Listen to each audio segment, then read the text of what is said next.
With all due respect to the intelligence and the skills of one Fred Matiangi, the CS Interior, it always amuses me and indeed alarms me whenever Kenyans start rooting for Fred Matiangi to be a serious presidential candidate for 2022. And I have many reasons for my sentiments on this. Indeed, very solid reasons.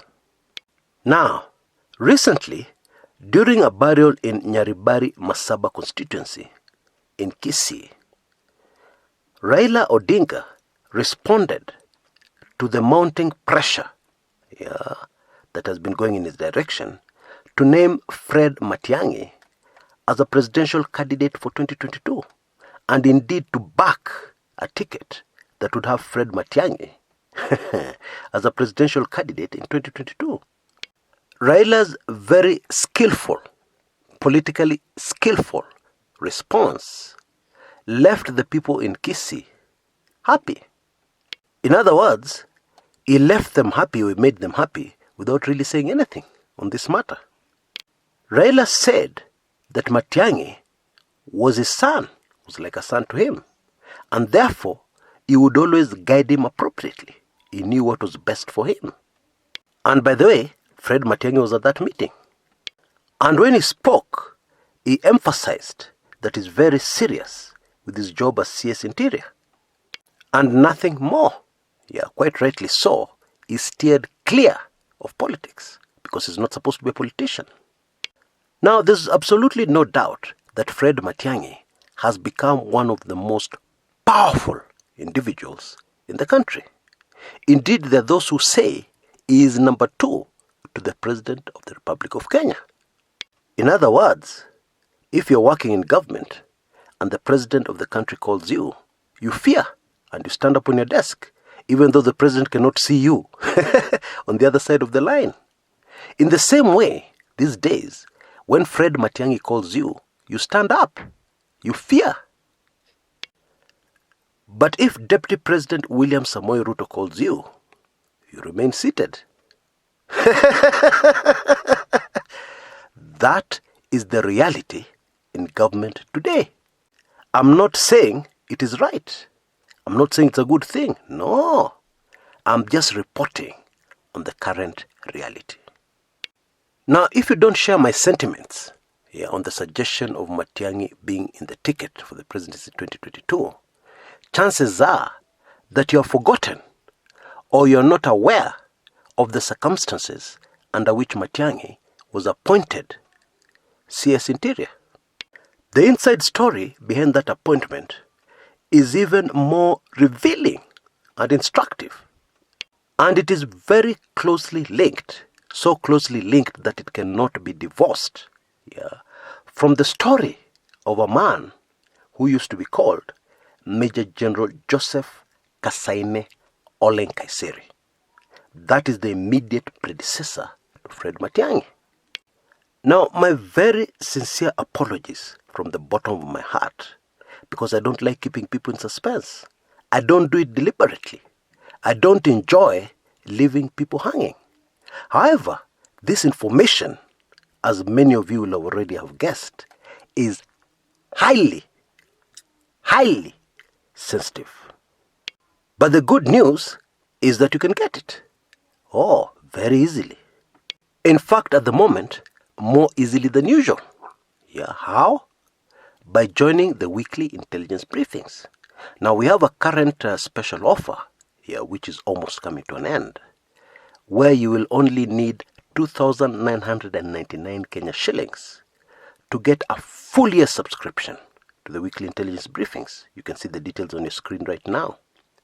But of most significance, concerning what we're discussing right now, you'll be able to take in this video, highly sensitive video, that will help you look at Fred Matiangi completely from a different new light. And I bet you, even if you're from Kisii County, you will totally agree with my sentiments about the candidature of one Fred Matiangi. You know, to be a good political analyst, you will need to have the memory of an elephant. because Kenyans forget way too fast. And the point I'm trying to get across here is that non-politicians being in powerful positions in Kenya has never ended well. Not at all. Once upon a time, Charles Mugane Njonjo ended up in a position very similar to that of Matiang'i today. He became the second most powerful man in the country during the early years of the Daniel Toroitich Arap Moi government. To cut a very long story short, how the Mugane story ended, the Njonjo story, is that he missed the hangman's noose by a whisker. A commission of inquiry was set up that collected irrefutable evidence, massive irrefutable evidence, that Njonjo committed treason according to the laws of the land at the time. But Moi forgave him. And the man is in quiet retirement now. He's almost 100 years. But if I was Fred Matiangi, I would look for Njonjo. And that one would not be very difficult. Because Njonjo lives not very far away from where the interior CS lives. Hezekiah Oyugi ended up in exactly the same position. And yet he was a mere permanent secretary. Indeed, in the Ministry of Interior. For many years, he was in charge of internal security. It was said that cabinet ministers, yes, that's right, powerful cabinet ministers would kneel down before Mr. Oyugi. Now I have a video somewhere else on this channel that gives you great details of how and why Oyugi became so powerful and indeed untouchable in the Moi regime.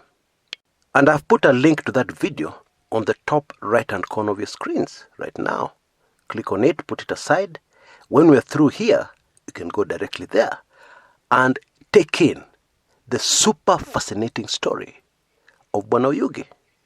In a nutshell, the powerful Oyugi ended up dead. And according to a respected Scotland Yard detective, Chief Inspector John Troon, now retired, according to this Scotland Yard detective, Bwana Oyugi was actually assassinated in a London hospital. And I can go on and on and on. You see, when you become powerful in Kenya, you come into direct contest with politicians. Now, politicians, those are not people to fool around with. Not the Kenyan politicians. You see, in our dear motherland, Kenya, politics is a matter of life and death. Granted, it should not be like that, but it is. And so you're there, you're doing your job, you're taking instructions, you're very powerful, you become very powerful in government. You think politicians will just relax and look at you and admire you and always kneel down before you? Think again. There was yet another man, maybe I can quickly mention, who became very powerful in government. Professor Philip Mbithi, indeed a former vice-chancellor of the University of Nairobi. Now, how his story ended is stranger than fiction. I kid you not. P.S. Mbithi was working in his office one day. He was in the office of the president. The building is called Arambe House. It has very tight security.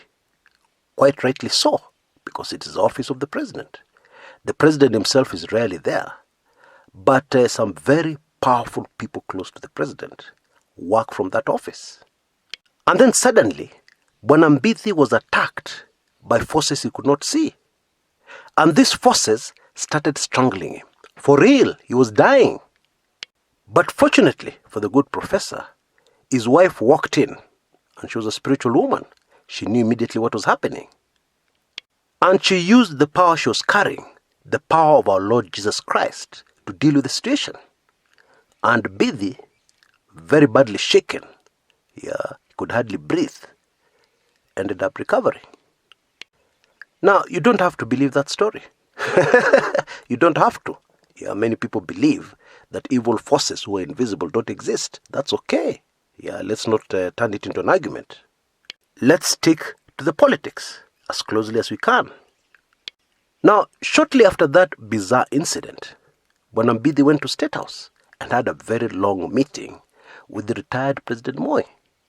The agenda of that meeting was a cabinet reshuffle, which Moi was very fond of doing. And after they were finished, yeah, this person sacked, this cabinet minister out, this cabinet minister in, etc., etc. Mbidi delivered the statement to KBC, at that time VOK. Yeah, you know where the offices are, near the Norfolk Hotel. Or rather, Mbidi had that particular press statement delivered under tight security, of course, because it carried very sensitive information. And then he went back to his office in Harambee House. Yeah, now in those days, the 1 o'clock news was very important. Those cabinet ministers who did not think it was important often ended up stranded. And I'm not kidding. Because you'd go into lunch, yeah, with a foreign investor or in an official lunch somewhere. And then when you came out, your driver was nowhere to be seen. Why? You had been demoted. And therefore the driver was immediately reassigned to somebody else. You're no longer cabinet minister. Jipange. So Mbidi was listening to the radio in his office. And he listened to all the changes they had made together with the president that very morning. And then to his utter shock, he may have choked on his lunch. He heard that the reshuffle had also affected him. He had been removed from his powerful docket and reassigned to the East African Legislative Council in Arusha. Mbidi did not take up the appointment. In fact, he got into trouble with the security forces in the country because for some time they had to monitor him to find out what he was thinking. Leaving government like that. You're in a sensitive position, you can't just leave government like that. Anyway, to cut a very long story short, Mbidi, who was an atheist, a well-known atheist, turned around his life and became a born-again Christian. And one of the predictions he made in the 90s was that there were large, massive oil deposits within the borders of Kenya. Most people who heard him say that at that time said, this professor has lost it. He has lost his mind. Huyu jamaa amekuwa mwenda wazimu. Well, that particular prophecy has come to pass. Yeah, it was just the other day that we officially exported our first consignment of crude oil. Non-politicians in powerful positions in government, hatari sana. Indeed, in a way, the late Nkaissery was a non-politician, if you followed his career closely. Yeah, and that is why I strongly recommend that you take in my latest weekly intelligence briefings and take in that super amazing story of Nkaissery and how Matiang'i was appointed. Until next time, this is Chris Kumekucha.